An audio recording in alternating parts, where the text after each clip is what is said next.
Assalamualaikum warahmatullahi wabarakatuh. Selamat pagi, selamat siang, selamat sore, dan selamat malam semuanya.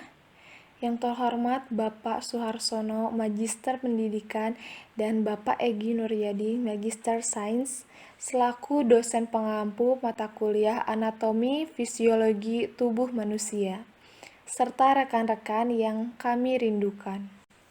Perkenalkan, kami dari kelompok 9 dengan anggota saya sendiri, Santi Tiffany Hidayat sebagai pemateri pertama, kemudian Indah Rahma Wulandari sebagai pemateri kedua, dan yang terakhir, Sofa Suryana sebagai pemateri ketiga. Pada kesempatan kali ini, kami akan membahas mengenai sistem endokrin dan limpatik. Untuk materi yang pertama, akan saya sampaikan sendiri, yaitu sistem endokrin pada manusia. Apa itu sistem endokrin? Nah, sistem endokrin atau sistem hormonal terdiri dari kelenjar-kelenjar endokrin yang bekerja sama dengan sistem saraf dan mempunyai peran penting dalam mengendalikan organ-organ tubuh. Nah, kelenjar endokrin merupakan sekelompok sel yang berfungsi mengsekresikan senyawa kimia yang berupa hormon dan mendistribusikannya melalui peredaran darah menuju sel atau jaringan atau organ yang memerlukan, yaitu sel target, tanpa melewati duktus atau saluran. Nah, kemudian hormon pada umumnya diproduksi kelenjar endokrin saat dibutuhkan dalam jumlah sedikit, namun memiliki dampak respon yang luas.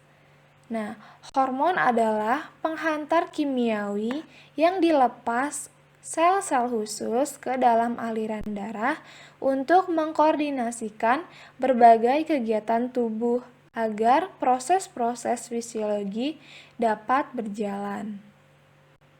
Selanjutnya, sel penyusun sistem endokrin. Nah, organ endokrin tersusun dari sel-sel sekretori yang dapat dibedakan menjadi dua macam. Yang pertama, ada sel neurosekretori. Nah, sel neurosekretori ini adalah sel yang berbentuk seperti saraf, tetapi berfungsi sebagai penghasil hormon. Nah, contohnya itu adalah sel saraf pada hipotalamus. Nah, sel saraf pada hipotalamus menunjukkan fungsi endokrin sehingga dapat disebut sebagai sel neuroendokrin. Nah, sesungguhnya semua sel yang dapat menghasilkan sekret disebut sebagai sel sekretori. Nah, oleh karena itu, sel saraf yang terdapat pada hipotalamus disebut neurosekretori. Nah, kemudian yang kedua ada sel endokrin sejati. Nah, sel endokrin sejati ini adalah sel endokrin yang benar-benar berfungsi sebagai penghasil hormon dan tidak memiliki bentuk seperti sel saraf. Nah, contohnya ada kelenjar hipofisis, kelenjar pineal, kelenjar tiroid, kelenjar paratiroid, kelenjar timus, kelenjar suprarenalis, kelenjar pankreas, dan kelenjar kelamin. Anatomi sistem endokrin. Nah, pada gambar ini menunjukkan anatomi sistem endokrin pada tubuh manusia. Nah, yang pertama ada hipotalamus. Hipotalamus adalah bagian dari otak yang menghubungkan sistem saraf dengan sistem endokrin melalui kelenjar hipofisis yang dihubungkan oleh tangkai tipis. Nah, untuk yang kedua ada kelenjar hipofisis. Nah, kelenjar hipofisis ini terletak di bagian bawah otak atau region diencephalon di dalam fossa hypophysalis. Nah, yang ketiga ada kelenjar pineal. Nah, kelenjar pineal ini terdapat di dalam otak, terletak dekat korpus di atas kelenjar hipofisis. Nah, yang keempat ada kelenjar tiroid. Nah, kelenjar tiroid ini terletak di leher bagian bawah dan melekat pada tulang laring sebelah kanan depan trakea. Nah, yang kelima ada kelenjar paratiroid. Nah, kelenjar paratiroid ini terletak di atas selaput yang membungkus kelenjar tiroid. Nah, kelenjar ini berjumlah 4 buah yang tersusun berpasangan. Nah, yang keenam ada kelenjar timus. Nah, kelenjar timus ini terletak pada mediastinum, di belakang tulang sternum. Nah, untuk yang ketujuh ada kelenjar suprarenalis. Kelenjar suprarenalis ini terletak di kutub bagian atas ginjal kanan dan kiri.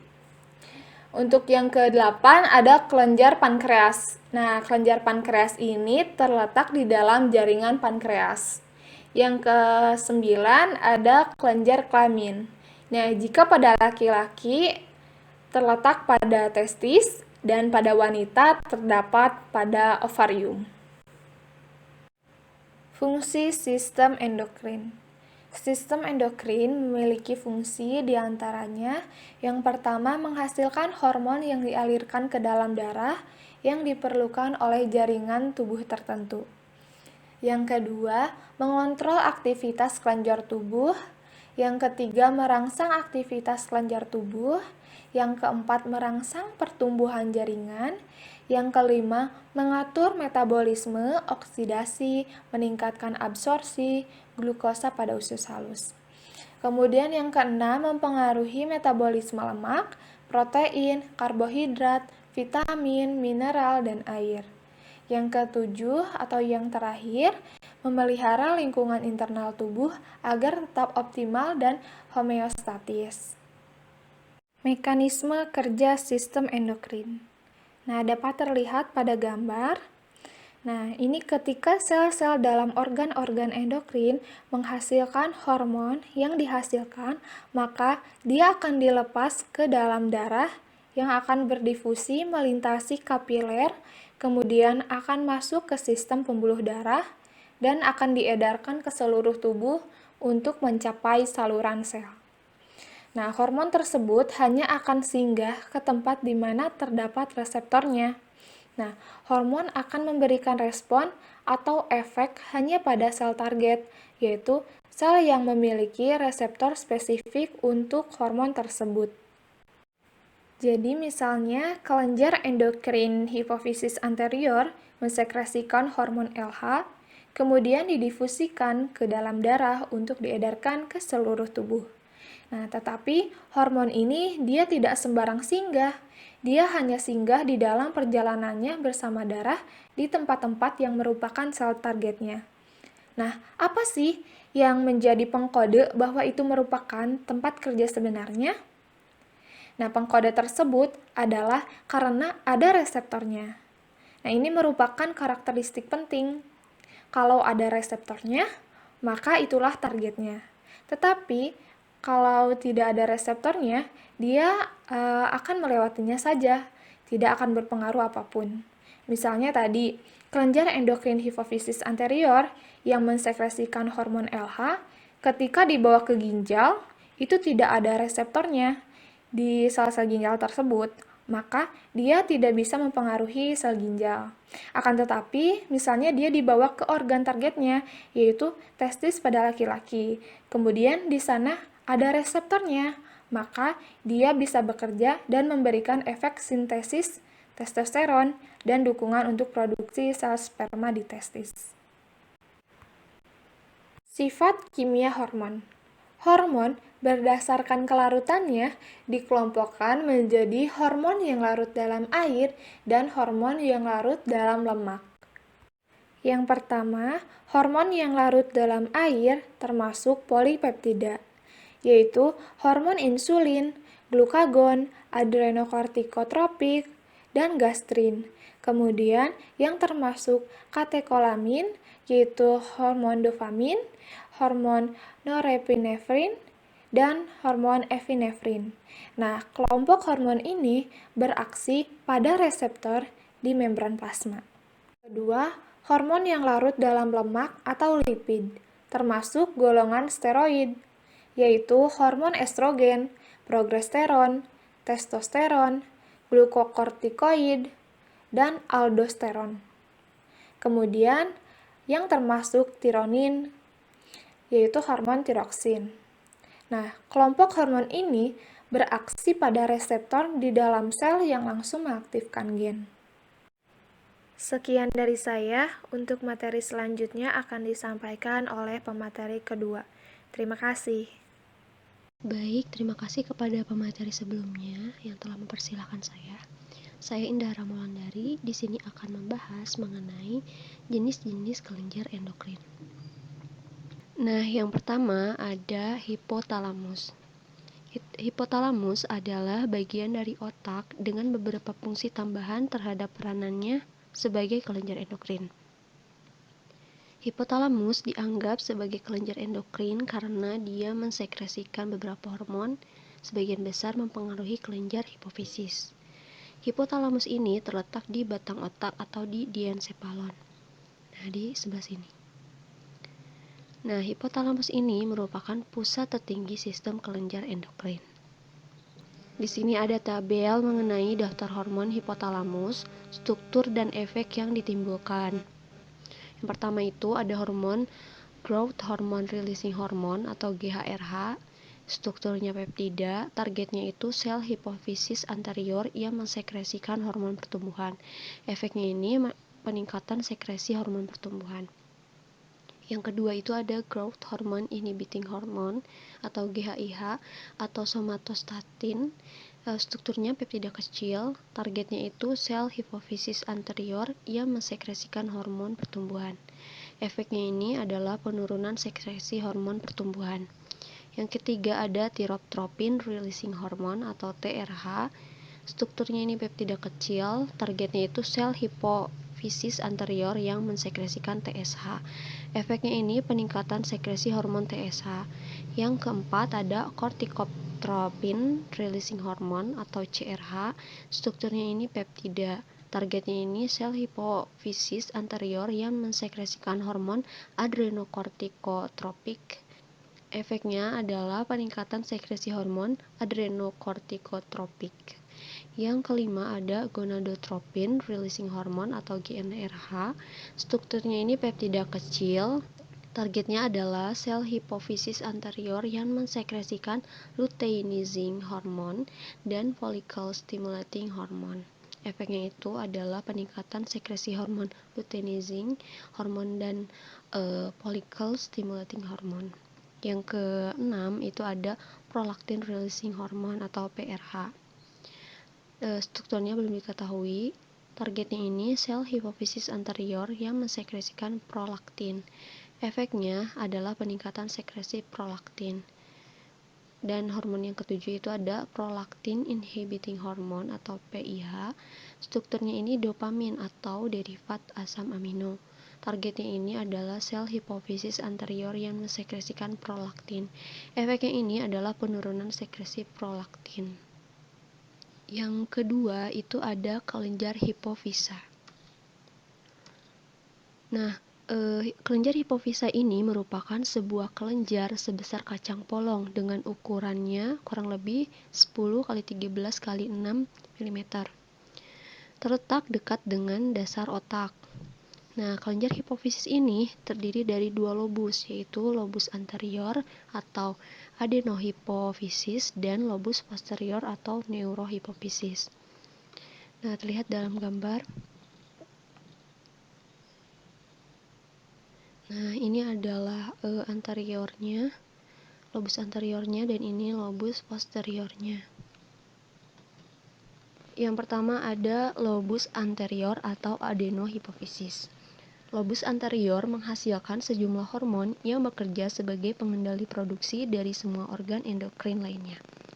Hormon yang dihasilkan dari kelenjar ini adalah yang pertama ada hormon somatropik atau growth hormone, merupakan hormon pertumbuhan yang berfungsi merangsang pertumbuhan tulang, jaringan lemak, dan visera yang penting bagi pertumbuhan manusia di usia muda. Yang kedua, ada hormon thyrotropik atau thyroid stimulating hormone. Hormon ini mengendalikan kelenjar tiroid dalam menghasilkan hormon tiroksin. Fungsi hormon ini adalah menstimulasi perbesaran tiroid, menambah yodium, dan menambah sintesis tiroglobulin. Yang ketiga ada hormon adrenokortikotropik atau ACTH.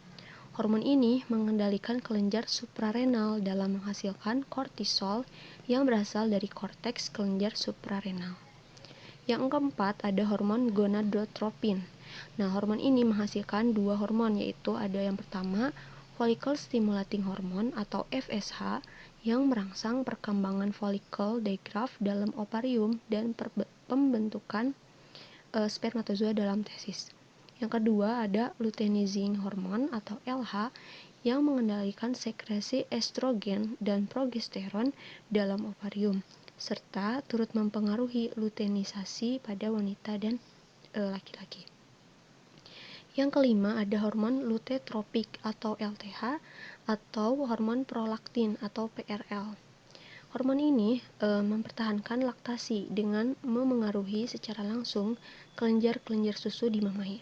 Hormon ini mempunyai kemampuan untuk merangsang produksi air susu. Selama kehamilan, hormon ini akan semakin meningkat hingga mendekati kelahiran.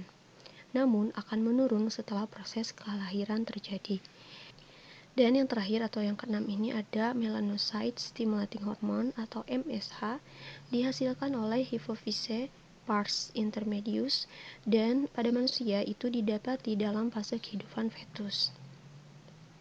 Yang kedua ada lobus posterior atau neurohipofisis. Nah, lobus posterior ini menghasilkan dua macam hormon, yaitu yang pertama ada hormon vasopressin atau hormon antidiuretik atau ADH. Hormon ini bekerja melalui reseptor tubulus distal ginjal, menghemat air, mengonsentrasi urin dengan menambah aliran osmotik dari lumina-lumina ke intestinum medular yang membuat kontraksi otot polos. Yang kedua ada hormon oksitosin. Hormon ini berperan dalam mengeluarkan air susu dengan cara memberikan rangsangan pada papila mamae dari isapan bayi untuk menimbulkan ejeksi air susu. Selain itu, hormon ini juga berperan dalam membantu pengeluaran fetus dan plasenta sewaktu persalinan, serta turut merangsang serviks vagina dalam menyekresi oksitosin yang membantu dalam partus. Yang ketiga ada kelenjar pineal. Kelenjar pineal ini berbentuk kerucut seperti buah pinus, yang lalu digunakan sebagai dasar pemberian nama. Kelenjar ini sangat kecil, pada manusia berukuran panjang 6,5 mm dan lebar 4 mm. Kelenjar pineal ini melekat ke otak lewat tangkai yang dilapisi ependima. Kelenjar pineal merupakan bagian dari epitalamus dan berkedudukan di posterior atap ventrikel ketiga. Epitalamus sendiri merupakan daerah kecil bagian superior dan posterior talamus. Kelenjar pineal ini tersusun dari sel-sel saraf, sel-sel glia, dan sel sekretorik khusus yang disebut dengan pinealosit. Pinealosit merupakan derivat lapisan epidermal epitalamus. Pinealosit merupakan sel-sel utama pada kelenjar pineal yang menghasilkan hormon melatonin yang berfungsi untuk mengatur ritme biologis, misalnya saja pada saat tidur. Nah, misalnya pada saat malam hari, konsentrasi melatonin ini akan tinggi sehingga membuat kita atau seseorang ini akan mengantuk sehingga akan tidur. Sedangkan pada siang hari, sebaliknya gitu, konsentrasi melatonin ini akan rendah sehingga membuat seseorang atau kita ini menjadi terjaga dari rasa kantuk. Nah, oleh karena itulah fungsi hormon ini sangatlah berperan penting bagi aktivitas manusia sehari-hari. Yang keempat ada kelenjar tiroid. Kelenjar tiroid ini terletak pada leher bagian depan, tepat di bawah kartilago krikoid di samping kiri dan kanan trakea. Nah, kelenjar ini terdiri atas dua lobus, yaitu lobus kiri dan kanan yang dipisahkan oleh isthmus.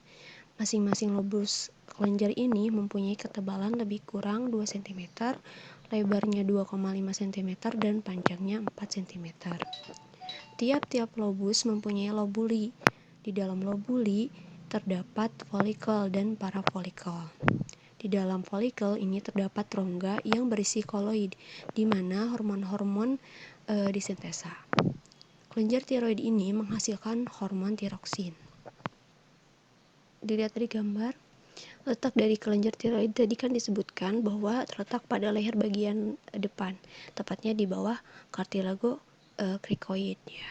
Terdapatlah kelenjar tiroid yang terdiri dari dua lobus, kiri dan kanan, dan dipisahkan oleh isthmus. Dan dia juga terdapat di kiri dan kanan dari trakea. Nah, di setiap lobusnya itu memiliki lobuli, yang di masing-masing lobuli ini terdapat folikel dan juga parafolikel. Kemudian ada fungsi hormon tiroksin, karena tadi kan disebutkan bahwa kelenjar tiroid ini menghasilkan hormon tiroksin. Nah, fungsi-fungsinya itu yang pertama, dia ini memengaruhi pertumbuhan dan maturasi atau pematangan jaringan tubuh dan penggunaan energi total. Yang kedua, mengatur kecepatan metabolisme tubuh dan memengaruhi beberapa reaksi metabolik dalam tubuh. Yang ketiga, menambah sintesis asam ribonukleus atau RNA dan protein. Yang keempat, dalam konsentrasi tinggi, menjaga keseimbangan nitrogen negatif sampai sintesis protein berkurang. Kemudian yang kelima, itu menambah produksi panas dan menyimpan energi pada konsentrasi hormon tiroid yang tinggi. Dan yang keenam, ini mampu menoleransi glukosa yang tidak normal. Hal ini karena hormon tiroid ini mampu memperlancar absorpsi intestinal dari glukosa. Yang kelima, ada kelenjar paratinoid. Nah, kelenjar paratinoid ini terletak di atas selaput yang membungkus kelenjar tiroid. Jadi di gambar ini bisa dilihat, ini adalah yang berwarna merah itu kelenjar tiroid ya, dan yang ini yang bulat-bulat warna kuning ini kelenjar paratinoidnya. Nah, kelenjar paratinoid ini berjumlah 4 buah yang tersusun berpasangan, dan setiap kelenjar memiliki massa sekitar 40 mg atau 0,04 gram. Kelenjar paratiroid menghasilkan hormon paratiroksin yang terdiri dari 84 asam amino sebagai kesatuan hormon yang berguna dalam menaikkan kalsium. Produksi hormon paratiroksin akan meningkat jika kadar kalsium dalam plasma menurun dan keadaan fisiologis normal. Selain kalsium, mineral lain yang turut mempengaruhi performa kelenjar paratiroid adalah magnesium. Jika kinerja kelenjar paratiroid terhambat, maka kadar magnesium dalam darah akan terhambat. Begitu juga sebaliknya. Kemudian ada fungsi kelenjar dari paratiroid. Yang pertama itu adalah mengontrol ekskresi kalsium dan fosfor oleh ginjal. Yang kedua itu mempercepat absorpsi kalsium di intestinum. Yang ketiga, jika pemasukan kalsium berkurang, hormon paratiroid menstimulasi reseptor tulang sehingga menambah kalsium darah.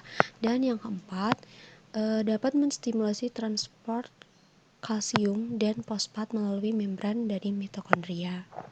Yang keenam, ada kelenjar timus. Nah, kelenjar timus ini merupakan organ yang berperan dalam sistem imun dalam tubuh. Timus berkaitan dengan keberadaan limfosit, salah satu jenis sel darah putih yang berperan dalam perlawanan tubuh terhadap adanya infeksi. Setelah lahir, ukuran timus sangat kecil, kira-kira beratnya itu 10 gram. Nah, kemudian ukurannya itu akan bertambah setelah masa remaja, antara 30 sampai 40 gram. Namun, setelah dewasa, kelenjar timus ini akan mengerut. Nah, maka dari itu perkembangan timus ini bervariasi sesuai dengan umur seseorang. Perkembangannya itu akan mencapai maksimum pada masa pubertas, kemudian berangsur menyurut gitu setelah dia dewasa. Mengapa dapat terjadi demikian? Hal ini disebabkan karena adanya pengaruh hambatan hormon steroid gonad dan adrenal. Juga pengaruh ini dipakai sebagai parameter untuk kortikosteroid. Timus ini terletak di sepanjang rongga trakea, di rongga dada bagian atas. Tepatnya itu di dalam mediastinum, di belakang tulang striatum. Kira-kira dia ini setinggi bifurcatio trakea. Timus ini dibedakan menjadi 2 lobus, yaitu masing-masing lobusnya ini terdiri atas ribuan lobulus yang masing-masing tersusun atas lapisan korteks dan medula. Fungsi kelenjar timus yang pertama, sumber sel yang memiliki kemampuan imunologis. Kemudian yang kedua, itu sebagai sumber hormon timik yang mempersiapkan proliferasi dan maturasi sel-sel yang memiliki kemampuan potensial imunologis dalam banyak jaringan lain. Dan yang ketiga, mengaktifkan pertumbuhan badan sehingga pertumbuhan akan meningkat tajam pada masa bayi sampai remaja. Namun setelah dewasa pertumbuhan akan berkurang. Yang ketujuh ada kelenjar suprarenal. Kelenjar suprarenal atau disebut juga dengan kelenjar adrenal. Kelenjar ini terletak pada bagian atas ginjal. Di sini dapat dilihat ini ginjal, dan ini kelenjar adrenal atau suprarenalisnya. Nah, dia ini banyak mengandung pembuluh darah. Kelenjar adrenal atau suprarenalis ini terdiri dari dua lapisan, yaitu lapisan korteks yang berada pada bagian luar dan lapisan medula pada bagian dalam atau tengah. Nah, yang pertama ada lapisan korteks atau korteks adrenal. Bagian luar dari korteks ini berwarna kekuning-kuningan dan menghasilkan kortisol. Korteks adrenal manusia terdiri dari 3 lapisan histologis yang berbeda. Yang pertama ada zona glomerulosa. Yang ini. Nah, zona ini adalah zona pada bagian terluar yang mensintesis hormon mineralokortikoid, utamanya adalah aldosteron. Disebut dengan mineralokortikoid karena mereka ini mempengaruhi homeostatis mineral. Yang kedua ada zona fasciculata. Yang ini. Nah, zona fasciculata ini menghasilkan hormon glukortikoid yaitu kortisol. Nah, dinamakan demikian karena mempengaruhi homeostatis glukosa. Dan yang ketiga ada zona reticularis. Zonanya yang ini. Nah, zona reticularis ini terdapat pada bagian dalam yang menghasilkan hormon seks pria atau androgen, utamanya adalah dehidroepiandrosteron atau DHEA dan androstenedion. Yang kedua adalah medula adrenal atau lapisan medula. Medula adrenal ini ditemukan di bawah korteks pada bagian tengah kelenjar, yaitu yang ini.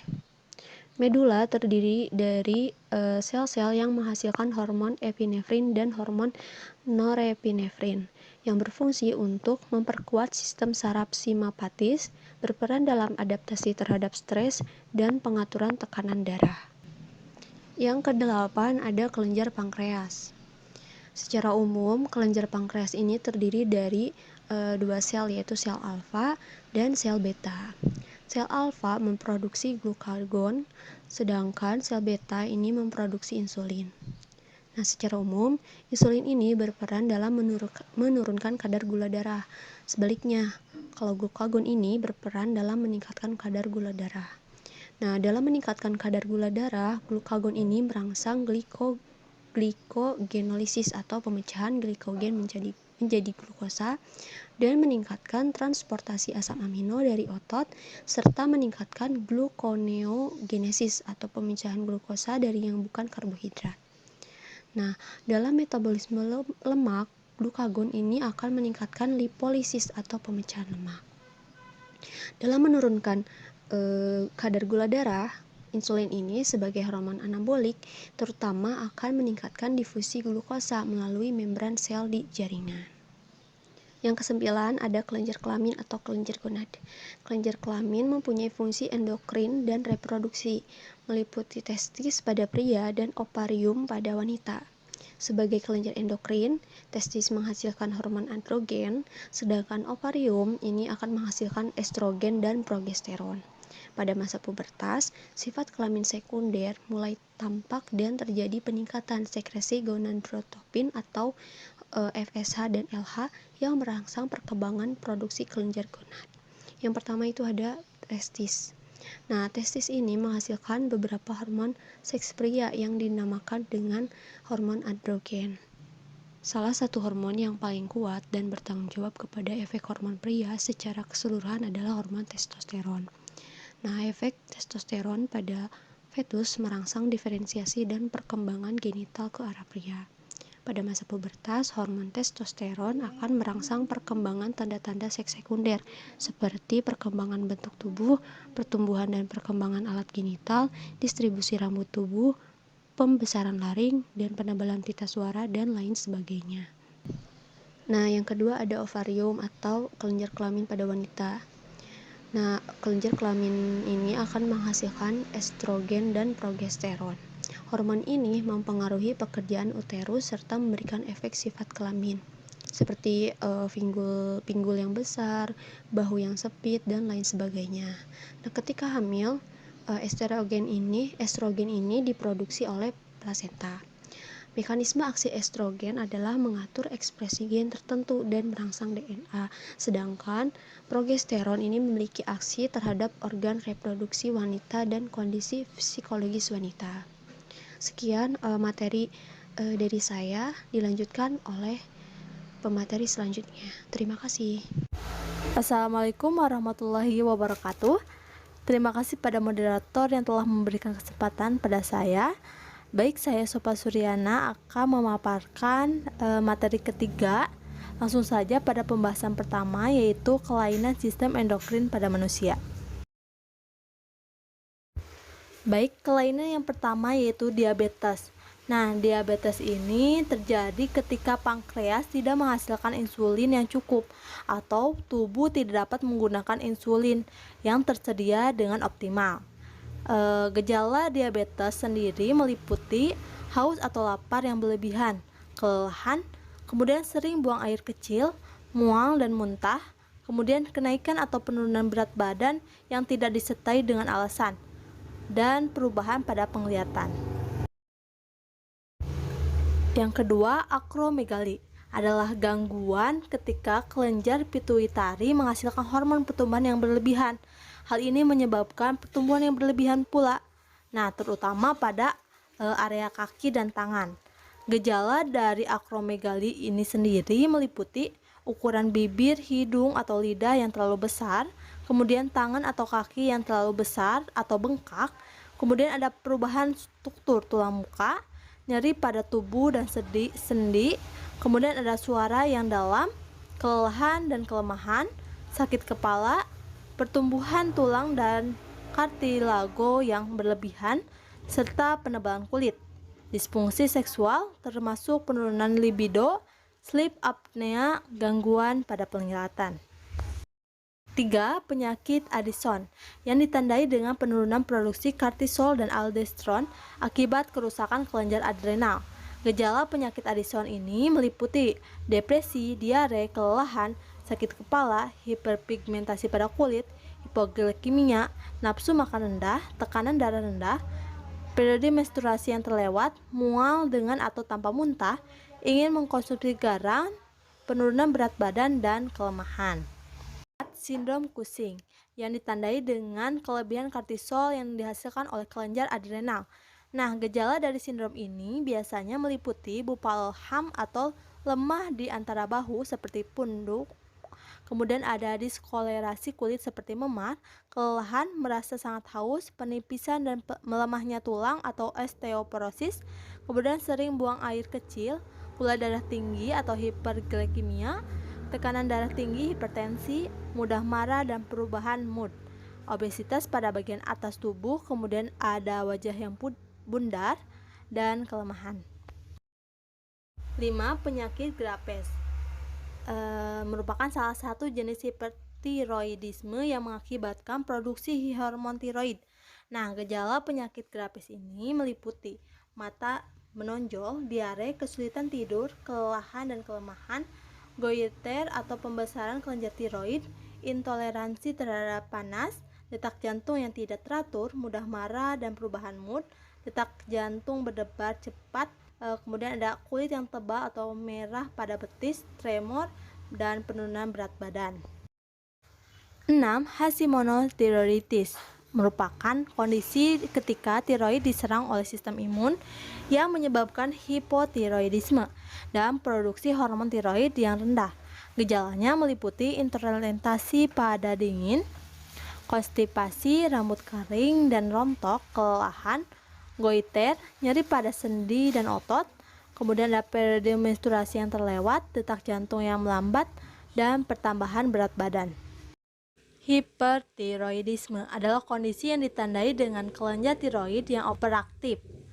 Gejala umum dari hipertiroidisme meliputi diare, kesulitan tidur, kelelahan, goiter, intoleransi terhadap panas, mudah marah dan perubahan mood, detak jantung yang cepat, tremor, penurunan berat badan tanpa penyebab kelemahan. Kemudian ada hipotiroidisme, merupakan kondisi ketika tiroid underaktif dan menghasilkan terlalu sedikit hormon tiroid. Gejala umum dari hipotiroidisme meliputi intoleransi terhadap dingin, sembelit, menurunnya produksi keringat, rambut keringat, kelelahan, goiter, nyeri pada sendi dan otot, periode menstruasi yang terlewat, detak jantung yang melambat, muka bengkak, kenaikan berat badan. Kemudian ada prolaktioma yang muncul akibat kelenjar pituitari yang disfungsional, menghasilkan hormon prolaktin yang berlebihan yang berguna dalam produksi ASI. Nah, prolaktin yang berlebihan dapat menyebabkan berbagai gejala, seperti disfungsi ereksi, kemandulan, kehilangan libido, periode menstruasi yang terlewat, dan produksi ASI tanpa penyebab. Kemudian pembahasan selanjutnya yaitu sistem limpatik atau dikenal dengan sistem getah bening, yang merupakan bagian tubuh yang memegang peranan penting dalam sistem kekebalan tubuh manusia.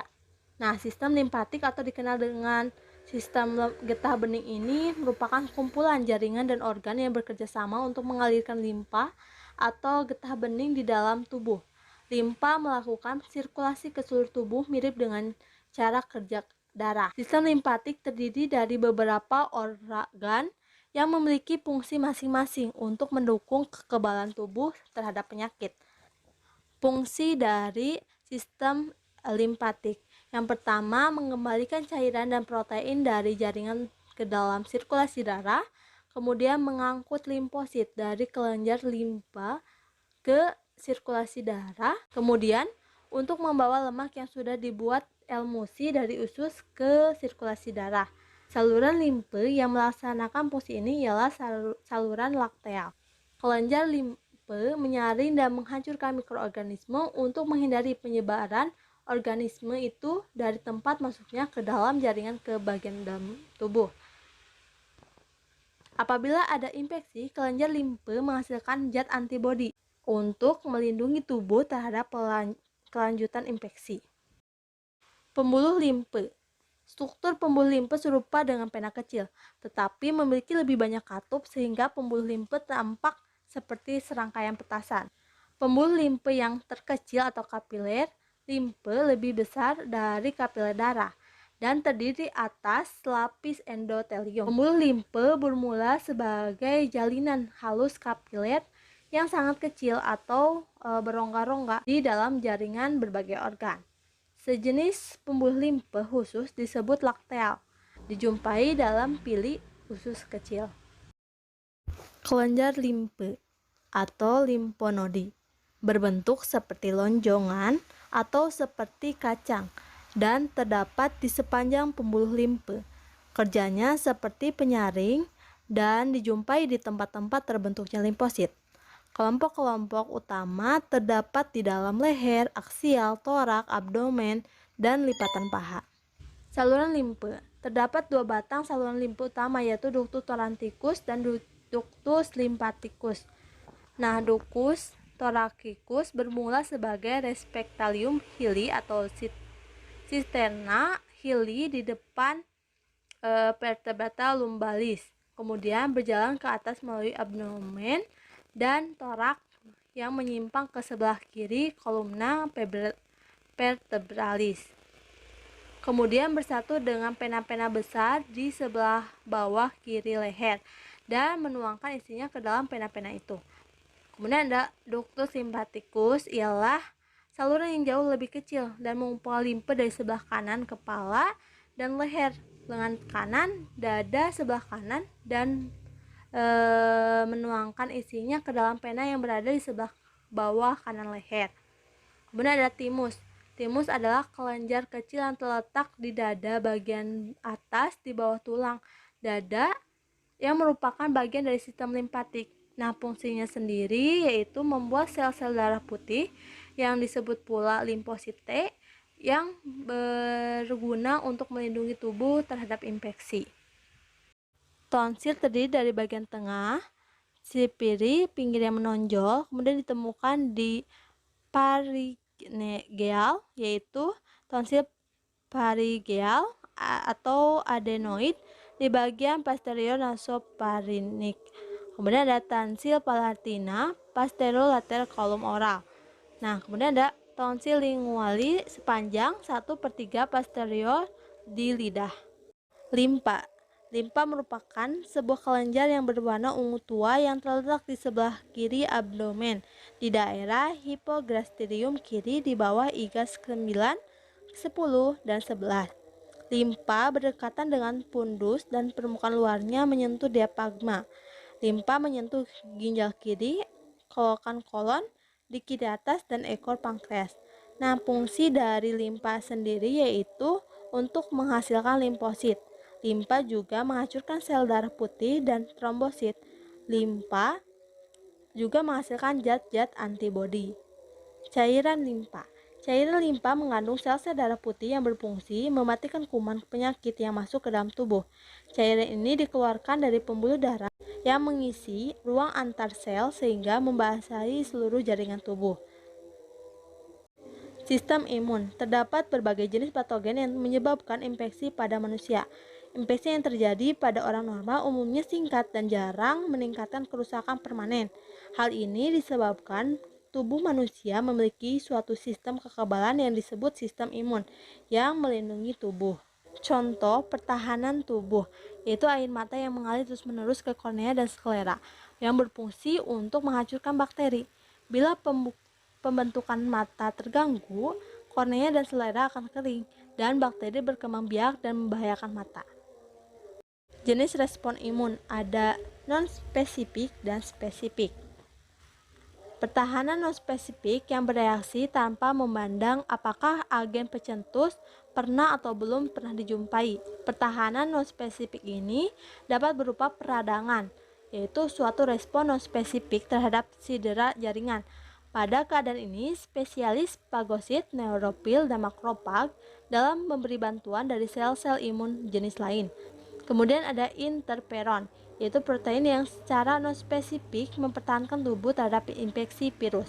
Kemudian ada sel natural killer atau NK, yaitu sel khusus yang mirip limfosit yang secara spontan dan relatif non-spesifik menghancurkan sel yang terinfeksi virus. Dan sel kanker. Inflamasi adalah reaksi respon tubuh terhadap injuri atau cedera karena invasi mikroorganisme atau partikel asing atau jelas lainnya. Reaksi inflamasi menyebabkan elemen sistem imun dikerahkan ke situs infeksi. Nah, reaksi dari inflamasi meliputi peningkatan suplai darah ke tempat infeksi, peningkatan permeabilitas kapiler darah karena retraksi endotel kapiler darah yang menyebabkan molekul besar atau protein stum keluar menuju ke tempat infeksi.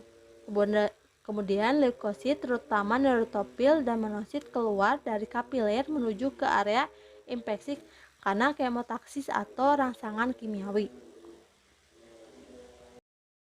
Pertahanan spesifik. Respon imun spesifik adalah respon yang didapatkan dari luar. Respon imun terutama limfosit yang merupakan inti dalam proses imun spesifik. Responnya bersifat selektif, hanya ditunjukkan pada materi asing tertentu saja. Faktor yang mempengaruhi sistem imun yang pertama usia. Frekuensi dan intensitas infeksi meningkat pada usia lanjut, terjadi penurunan kemampuan untuk bereaksi secara memadai terhadap mikroorganisme yang menginvasi. Terganggunya fungsi limfosit T dan B menurunkan fungsi sistem organ. Kemudian ada gender. Estrogen pada wanita memodulasi aktivitas limfosit T. Estrogen mengalahkan imunitas. Nah, kemudian ada androgen pada laki-laki berfungsi untuk mempertahankan produksi interkulin dan aktivasi sel supresor. Selanjutnya nutrisi. Gangguan fungsi imun karena insufisiensi protein kalor terjadi akibat kekurangan vitamin yang diperlukan untuk sintesis DNA dan protein. Vitamin akan membantu proliferasi sel dan maturasi sel imun. Kelebihan atau kekurangan unsur-unsur renik akan mempengaruhi sistem imun. Kelainan sistem limfatik pada manusia. Yang pertama, pembesaran atau pembengkakan kelenjar getah bening atau limfadenopati. Limfadenopati biasanya disebabkan oleh infeksi, peradangan, atau kanker. Infeksi yang menyebabkan limfadenopati termasuk infeksi bakteri seperti radang tenggorokan, luka kulit yang terinfeksi secara lokal, atau infeksi virus seperti mononukleosis atau infeksi HIV. Yang kedua, limfadenus adalah peradang yang terjadi pada kelenjar getah bening di dalam tubuh. Akibatnya muncul nanah di dalam kelenjar getah bening sehingga menyebabkan abses. Kulit di area kelenjar getah bening yang meradangnya akan berwarna kemerahan atau bergaris. Kemudian ada limfedema atau suatu kondisi ketika fungsi sistem limpatik tidak dapat berfungsi dengan baik akibat adanya penyumbatan. Pada akhirnya, cairan akan menumpuk sehingga menyebabkan pembengkakan pada lengan atau tungkat. Nah, biasanya limfedema dapat mengakibatkan kulit di area yang terinfeksi terasa kencang dan keras, serta muncul berbagai masalah kulit. Pada beberapa kasus, cairan dapat bocor melalui kulit. Nah, limfedema dapat terjadi akibat cedera, terapi radiasi, tindakan pembedahan, hingga kondisi medis yang dikenal sebagai limpatik filariasi. Kemudian ada limfoma, yang merupakan kanker kelenjar getah bening, yang berubah, berkembang, dan menyebar secara tidak terkendali. Adanya sel-sel tumor ganas dapat menghalangi saluran limpatik ke kelenjar getah bening sehingga mengganggu aliran cairan getah bening. Kemudian ada limfangitis. Pembuluh limpatik juga dapat terinfeksi dan meradang. Kondisi ini dikenal dengan limfangitis. Jika ini terjadi, akan terlihat garis-garis merah yang muncul pada kulit sepanjang rute pembuluh limpatik yang meradang. Biasanya disertai dengan demam dan menggigil. Nah, limfangitis ini paling umum disebabkan oleh bakteri Streptococcus. Sekian pemaparan materi dari saya. Saya kembalikan pada moderator. Terima kasih. Wassalamualaikum warahmatullahi wabarakatuh.